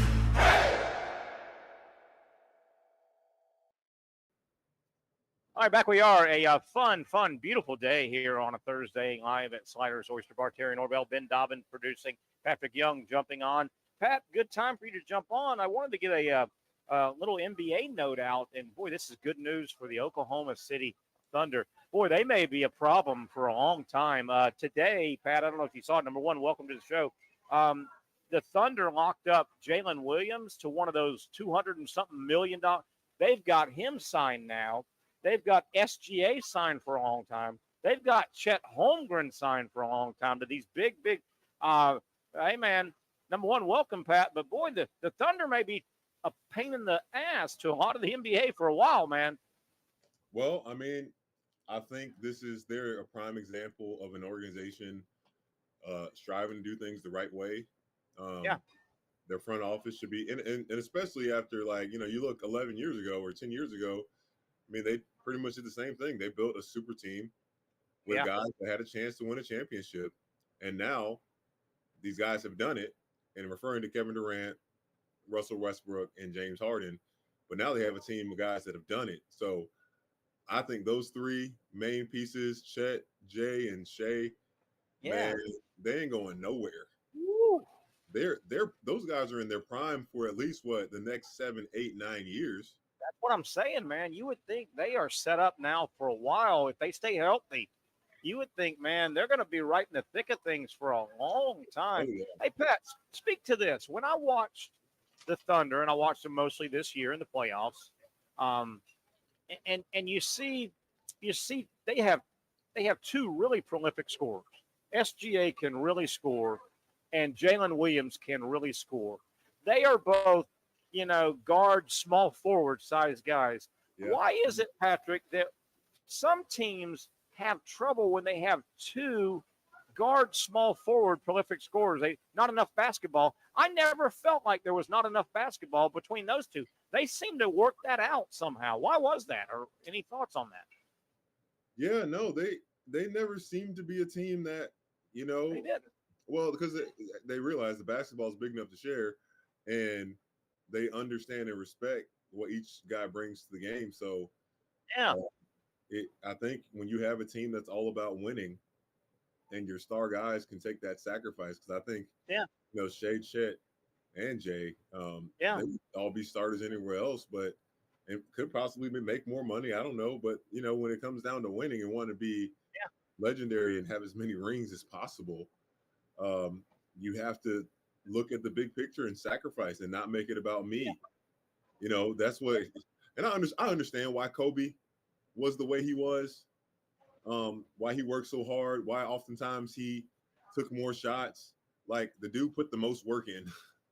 Yeah, good point. He even had some, we know over the years, him and Shaq had a bunch of riffs, and disagreements, and part of it was Kobe just didn't think Shaq worked hard enough. Yeah, so much God given that he didn't try to enhance it. Going back to Shea and Jalen, though, every time I watched them, it never looked like either guy was trying to ball hog. And somehow at the end of the game, Patrick, Shea had 34 and Williams had 28, or Williams had 34 and Shea had 28. And right? It never looked like they were going, hey, dude, don't be afraid to pass the ball. It just worked with those guys. It does suck when that does happen, Terry, because countless stories, man, of or games that I've witnessed and seen that, let's say, actually, this is a great example. The Detroit Pistons, when Monty Williams was there, they were like one of the worst teams in the NBA that season when he had his lone season. They were in a battle in a game late in the season, and they had the last shot. Calls up the play, draws it up. You're like, okay, can't wait to see what's going to happen. The guy Alex Burke, he gets the ball and just breaks off the whole play and just goes and tries to do it himself. Like, what in the world? You can't do that. He just broke it off and just said, all right, I'm going to do it. Forget all that, everything coach just said. That is nuts. That is nuts. I hope his teammates cussed him out at least for that. That's unbelievable. Yeah. And, you look at some other tandems, and I don't want to pick on anybody, but, like, you would see a guy like in his prime, James Harden, and he would be paired up with another scorer. Harden might have 44, and the other guy had 18, and they lost.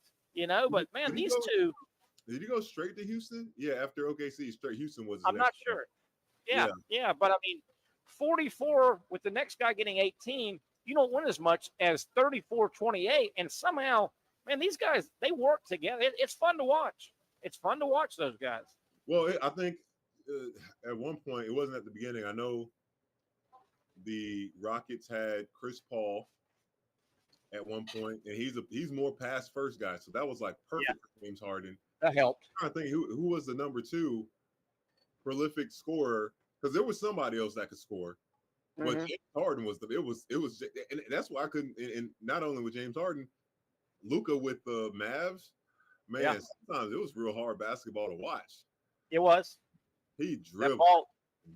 That ball moved, stop. It moved, stop.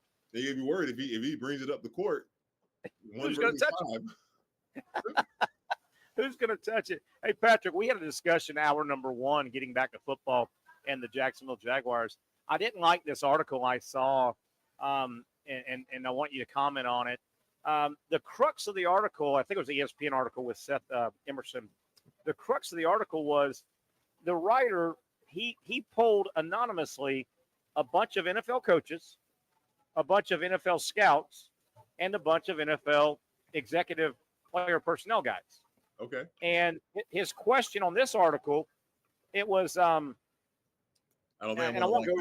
The way you're building this up, I don't think I'm going to like it either, Terry. Yeah, and I didn't like it either, but it worries me a little bit. The crux of the article was those NFL people, anonymously, they kind of ranked the top 15 edge rushers. And, in the NFL, you got to have somebody that can affect the quarterback. It's a quarterback league. You got to get somebody. That's a very important position. And, okay, so that was the crux of the article, Patrick. And let's switch it over to the Jaguars.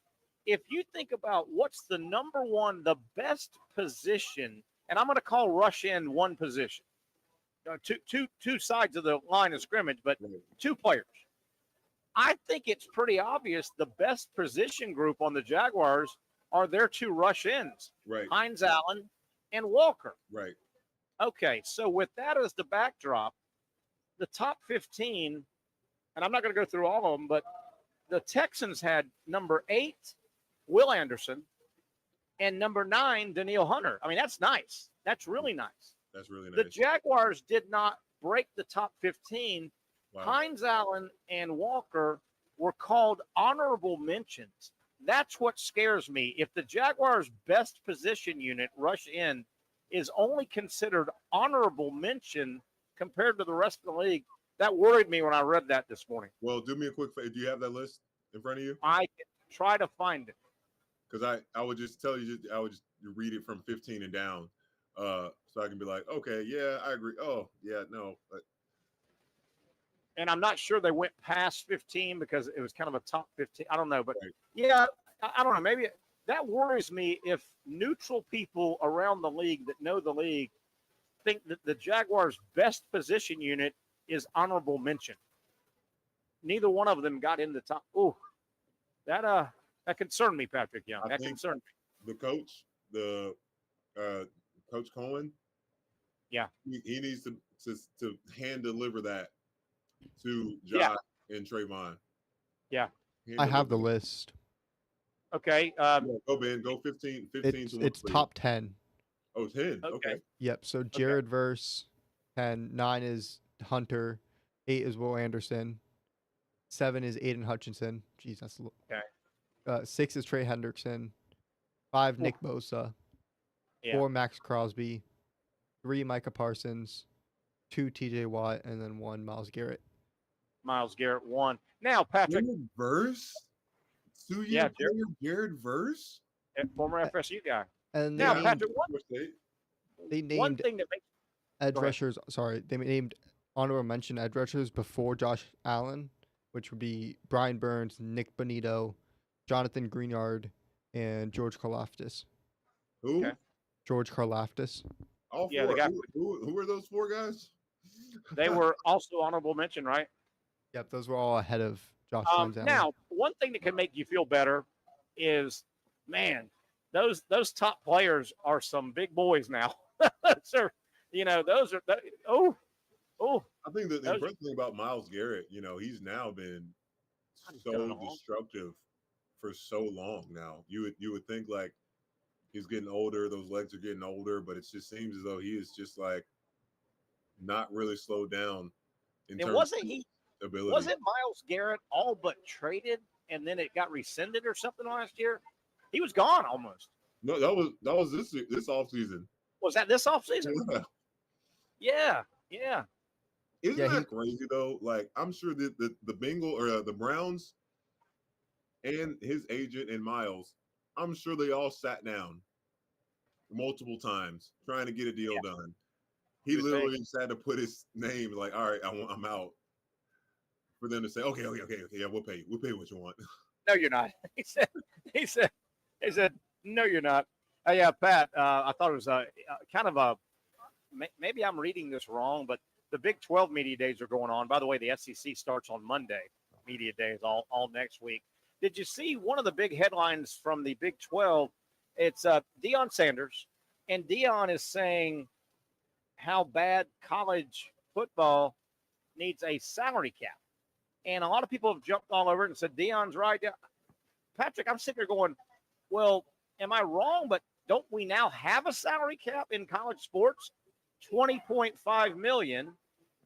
And then most football teams are going to settle in at $15 million for their football. Right. Am does Dion not know they've already come out with a sports cap?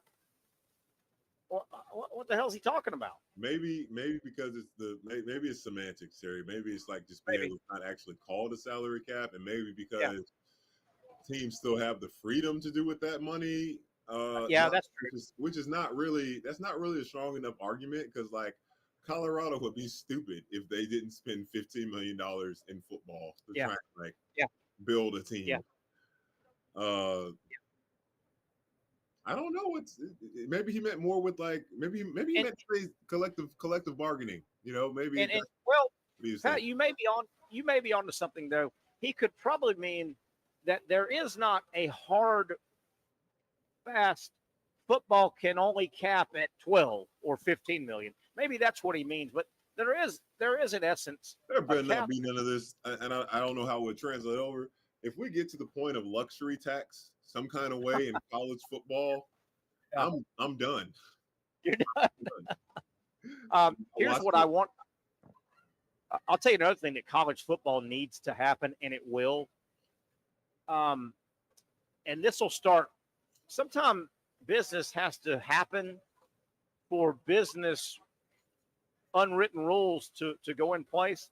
You know what college football is going to need in the next 3 or 4 years? They need a couple of programs with regard to a couple of quote-unquote superstar players. They need the superstar player to not live up to the return on investment. And that happens in the NFL. The NFL says, I can't spend this much of my salary cap on this guy. That will wreck our salary cap. College football needs, and I hate to say that, but they need a couple players at big-time programs to be a bust and to spook everybody into saying, hey, man, you better be careful if you give one guy $5 million to get him on campus, because if he busts, you also don't have a whole lot of money for the rest of your team. College football needs some. Yeah. Is it an antitrust violation if, all the schools agree to having payment maximums? Like every school can only offer the starting quarterback or who they're recruiting only, you can't go past $2 million.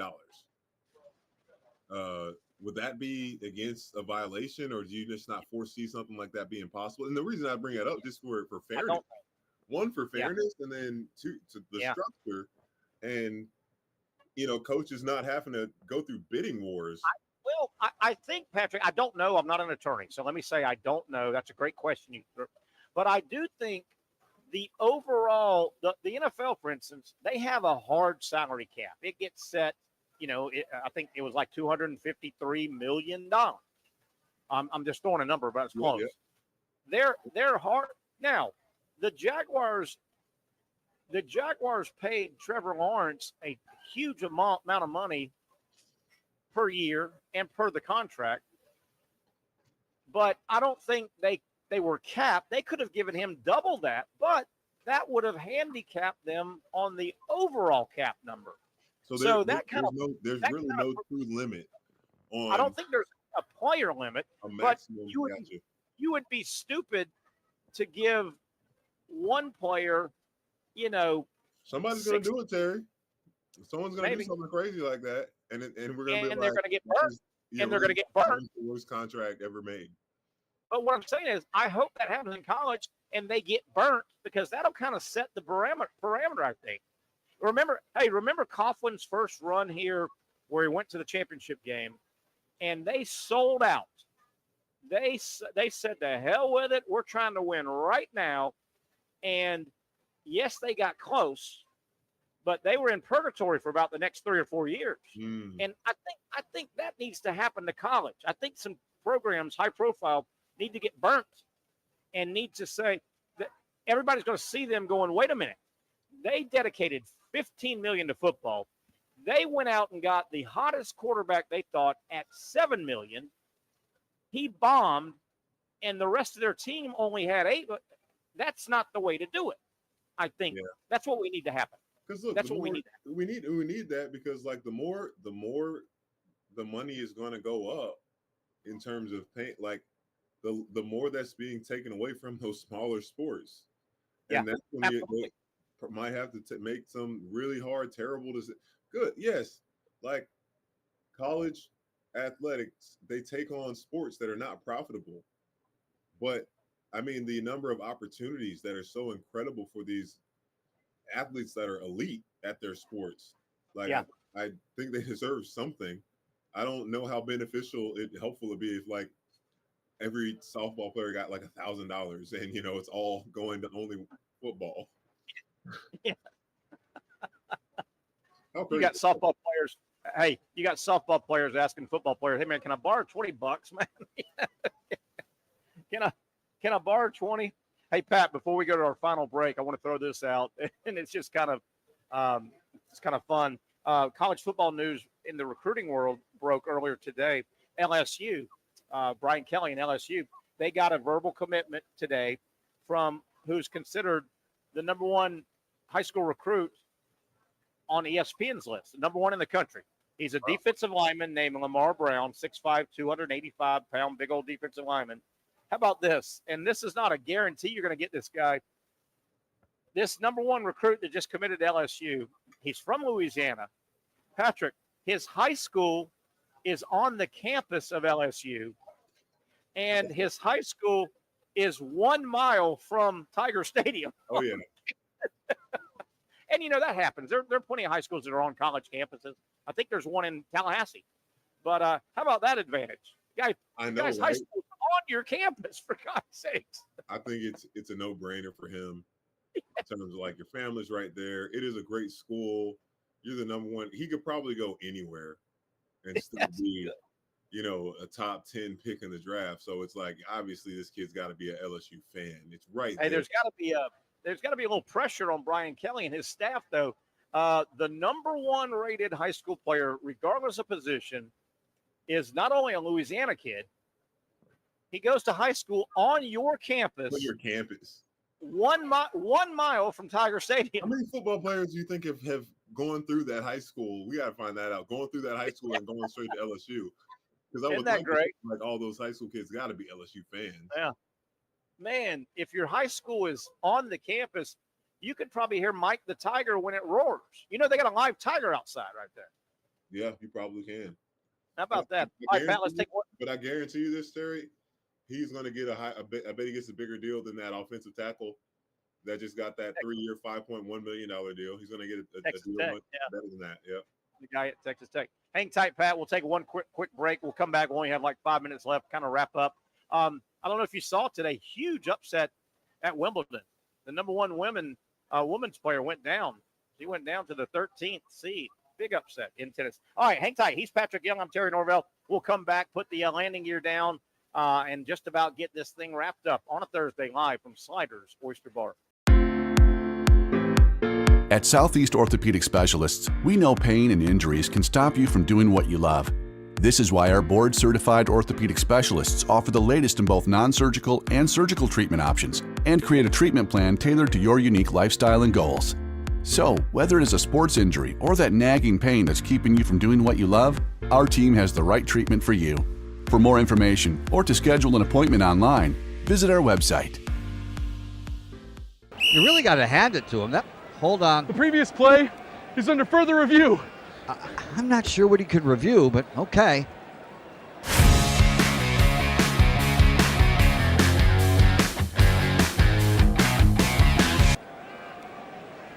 Sure has been a while.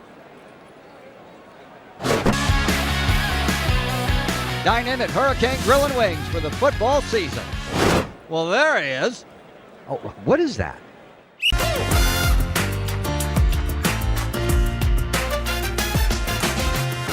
Empower a future, inspire a dream. It's a bold but simple mission for the Jacksonville Police Athletic League known as Jax PAL. Help the next generation of kids in Jacksonville shape a brighter future.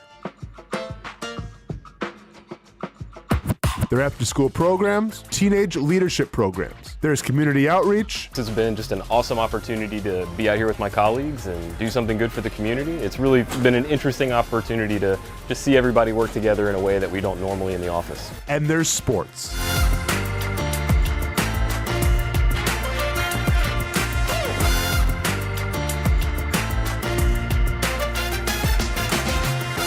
There are also ways you can help the next generation with a donation of any kind. Just visit jaxpal.org to get more information. Empower a future, inspire a dream with Jax Pal.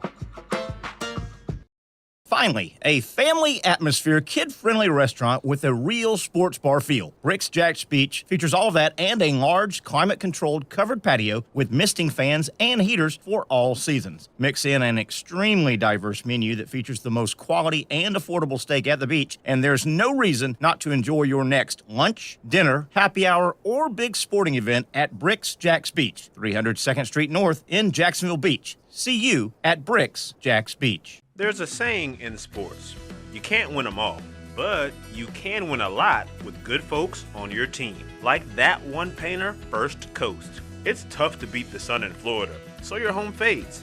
It's tough to beat that HOA when they come calling. Beat the sun, beat the HOA with that one painter, First Coast. And it's a good time to do it. Less rain to work around, and painting in mild temperatures is perfect. After all, the paint bonds to the surface so much better. Give that one painter First Coast a call at 904-417-3557 or look them up at first-coast.thatonepainter.com. Fast estimate, guidance on color and HOA requirements, and the highest quality job you'll find anywhere. Be a big winner in your neighborhood with that one painter First Coast on your team.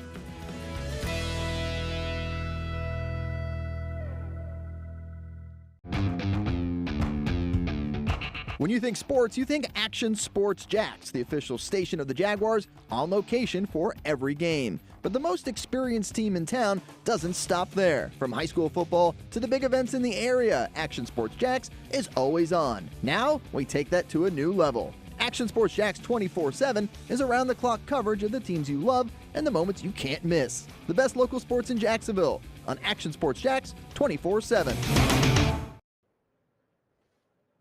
All right, we are back here about to wrap things up on a Thursday. I want to thank our good friends here at Sliders Oyster Bar in Neptune Beach. Boys, the place will be hopping the rest of this week. I guarantee you, weekends are just off the chain. Live music on Saturday, live music on Sunday. The best seafood you'll find in Neptune Beach. Guarantee you that. Right here at Sliders Oyster Bar. PY got we'll talk about a lot of this stuff next week as SEC Media Days will start on Monday. But I got the list of coaches here, Pat. You'll have 4 schools over 4 days. It'll show up in Atlanta this year. It's actually in Atlanta. And Patrick, one of these days sticks out as absolutely terrible, I think. So I'm going to read the days, okay? You ready? Yeah. So here we go. This is Monday. This coming Monday, day 1 of SEC Media Days.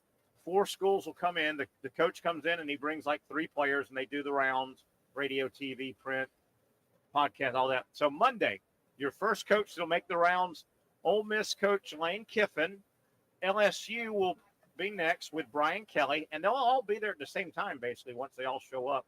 South Carolina will be there with Shane Beamer, of course, and Vanderbilt, Clark Lee. That's a decent day. You know, Kiffin will be fun because he's always fun in front of a microphone, right? He'll be fun. And he doesn't really – he's got a little spurrier in him. He doesn't – you know, he doesn't guard his tongue as much as some coaches, right? I know, right? He's fun. I like him. I've always liked Kiffin. Oh, so, and I asked if the his whole thing with Paul Feinbaum, is it like authentic? Yeah. Yeah, it is. They got into it pretty good. They really don't like each other, but they're great television. They are fantastic television. Yeah, they were good that was when you were at Destin, wasn't it? Over at Destin? Yes. Yeah. So that's a pretty good day. I just hope Shane Beamer doesn't get in a fight with any other coaches. You know, he's a high-strung son of a gun, that Beamer. He gets fired up, Beamer, man. He does. He gets fired up. So that's Monday. On Tuesday, you'll have Kirby Smart will roll in with the Georgia Bulldogs. Steve Sarkisian, the Texas Longhorns, will roll in. I'll tell you a guy that's going to also roll in on Tuesday. He's going to have a tough media day. Is Hugh Freeze. The Auburn fans are not happy with Hugh Freeze right now. They don't like the direction of the program. They don't think he's recruiting hard. And then Josh Heupel. So you've got Georgia, Texas, Auburn, Tennessee on Tuesday. Kirby won't say much. He never does. Sarkisian kind of the same way. Heupel. Hugh Freeze is going to have to fight off a lot of stuff because remember, The Alabama Auburn media really shows up. They'll have a lot of representatives, and they're going to grill Hugh Freeze, I think. Oh, I think yeah. he's going to have a tough day on Tuesday. That's what Moving on. sign up for, man. You get paid the big bucks in order to you got to step up and take the criticism. Take the heat. Take the heat. Man. Wednesday, we've got Kalen DeBoer from Alabama. He'll roll in. You've got Brent Venables, hot seat Brent Venables, Oklahoma's head coach, will come in on Wednesday, 2nd. Speaking of hot seats, Billy Napier, the Florida Gators, will roll in. And then Mississippi State head coach Jeff Levy, he won't command a whole lot of attention that day with Alabama, Oklahoma, and Florida. I know, right? Napier's going to have to answer the Lagway situation. So quick, I didn't get a chance to hear. Is DJ he's still not really throwing, huh? Sounds like he's going to wait until camp. He's not throwing much. They think it might be. Chris Doring kind of uncovered. Might have been a sports hernia is why he sat out throwing. We didn't have Dr. Bates yesterday to ask him about that, but we will. But Napier's going to get the Lagway questions and the hot seat questions. Thursday, and this is the last day. This is the day I think, they don't have much star power Thursday. How about this? Your 4 coaches, your 4 programs on Thursday at Media Day next week. Missouri head coach Eli Drinkwitz, Arkansas head coach Sam Pittman, still there.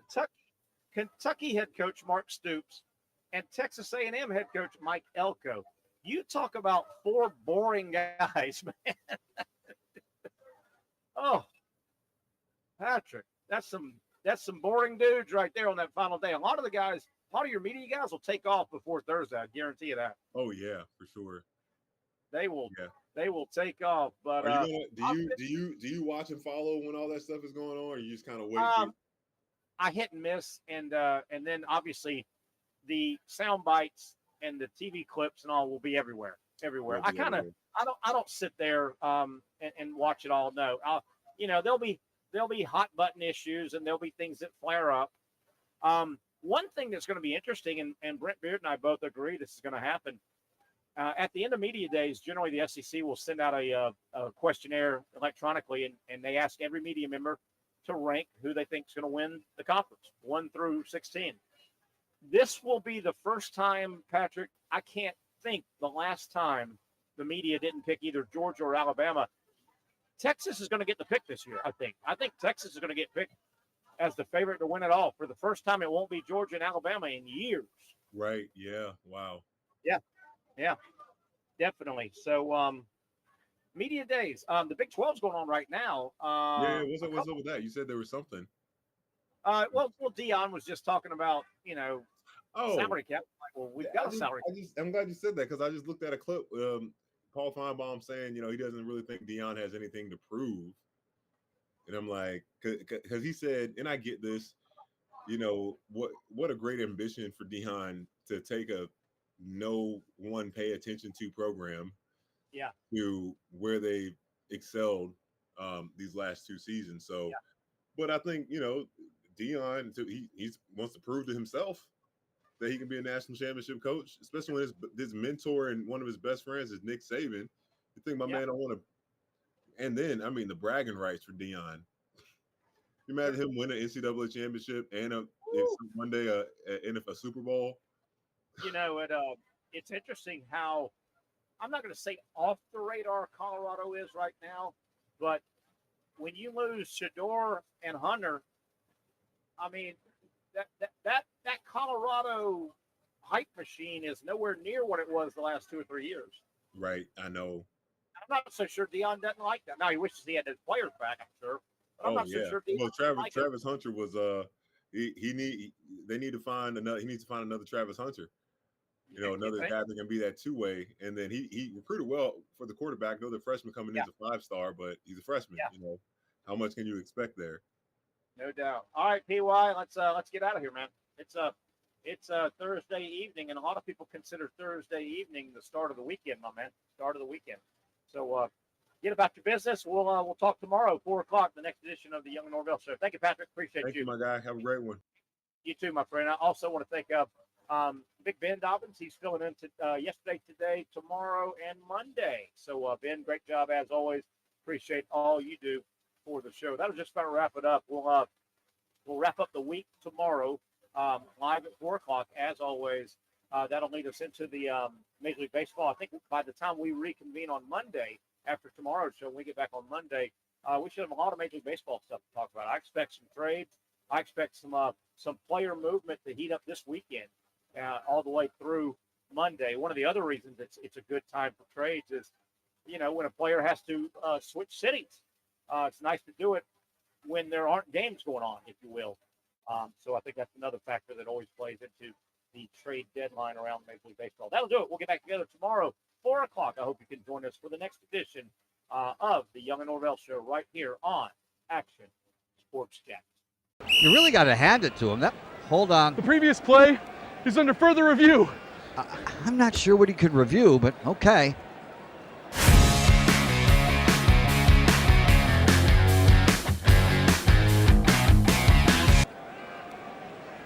Sure has been a while.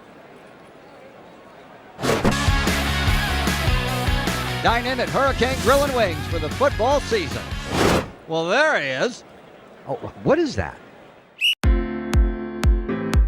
At Southeast Orthopedic Specialists, we know pain and injuries can stop you from doing what you love.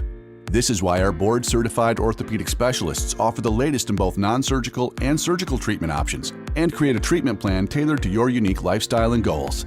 So, whether it is a sports injury or that nagging pain that's keeping you from doing what you love, our team has the right treatment for you.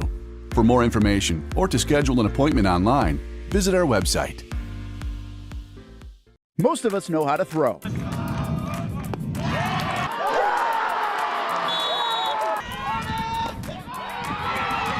But you need to know what to throw. I'm not talking about footballs, baseballs, softballs. We're talking about those items you need to recycle. Republic Services explains it easy. Recycling simplified. 1. Know what to throw. When in doubt, throw it out. 2. Empty, clean, and dry those materials. It takes an extra minute, but it makes a big difference. And 3. Don't bag it. This makes the recycling process faster and more efficient. This is a look at the Republic Services North Florida Recycling Center. You can make this process even more efficient. By utilizing those 3 steps, Republic Services can help you become a better recycler in your home. Learn more at recyclingsimplified.com.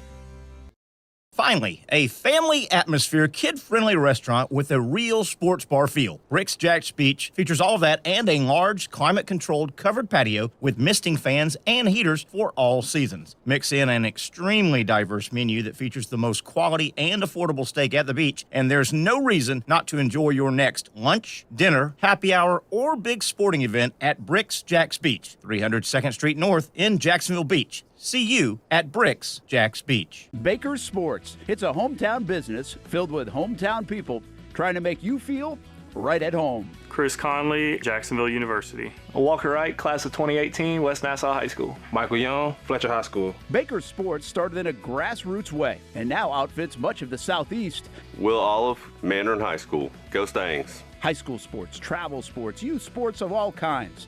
They are a one-stop shop carrying Nike, Adidas, Under Armour brands, and more.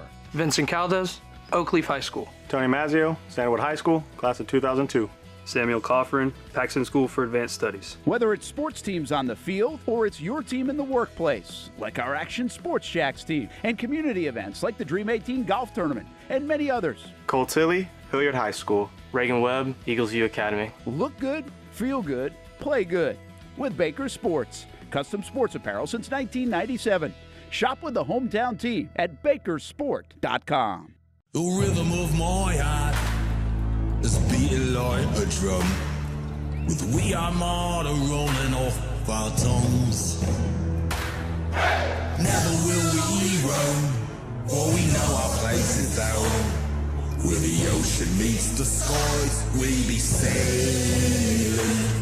Where the ocean meets the skies, we be sailing.